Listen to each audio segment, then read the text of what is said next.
Hello everybody, welcome back. Today we're going to be doing the Red-Headed League Part 2, okay?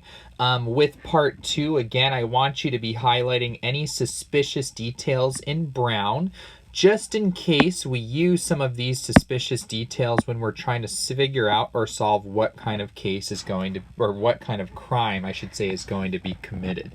So make sure that as you're reading, you highlight any suspicious details in brown or afterwards.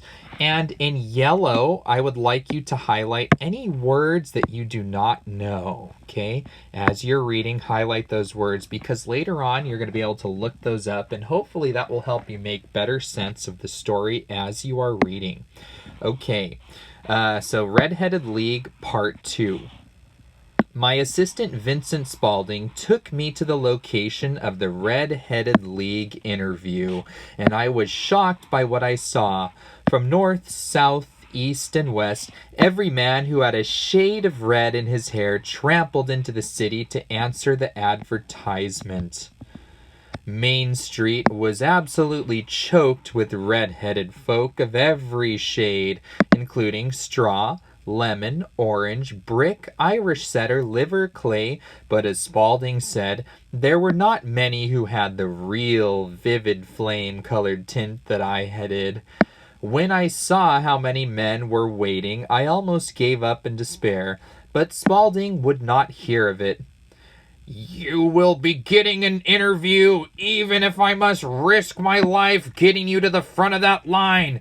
Out of the way, everyone! Spaulding roared, and with tremendous effort began shoving and elbowing us through the red sea of anxious applicants until he got me right up to the front of the line.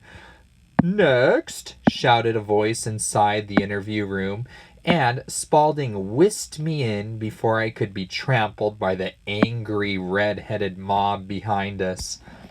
Surprisingly, there was nothing in the office but a couple of wooden chairs and a table behind which sat a small man with a head that was even redder than mine.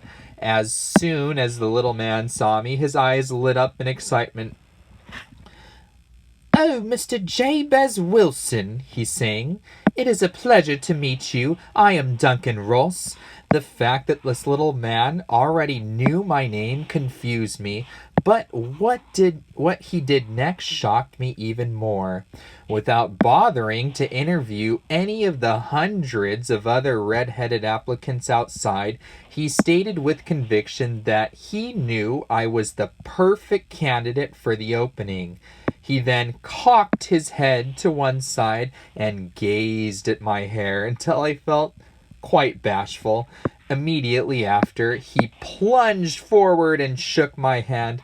"Congratulations," he said. "You are the newest member of the Red-Headed League, and you will start earning your pension tomorrow."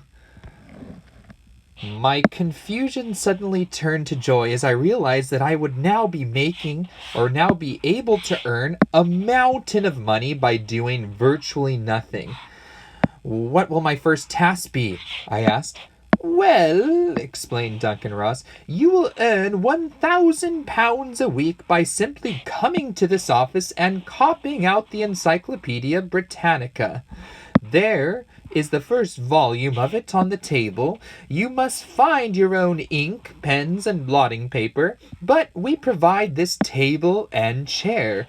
You will have to be in the office, or at least in the building, between the hours of 5 o'clock and 9 o'clock p.m. If you leave, you forfeit your entire position forever.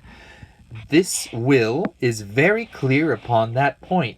If you don't comply with the conditions, if you leave the office at all during that time, no excuse will avail," said Mr. Duncan Ross.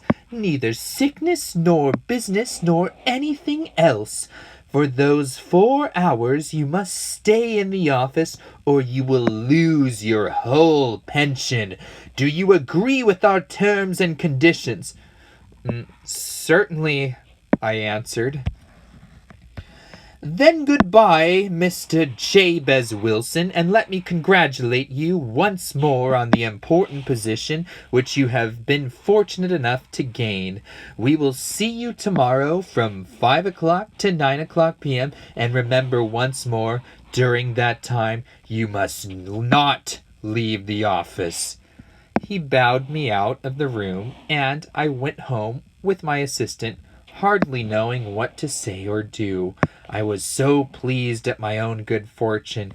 Yes, I would need to be away from the pawn shop every day for 4 hours, but knew that my assistant, Vincent Spaulding, was more than capable of running the business in my absence.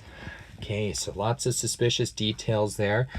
First thing to remember to update your case notes. Okay, so check.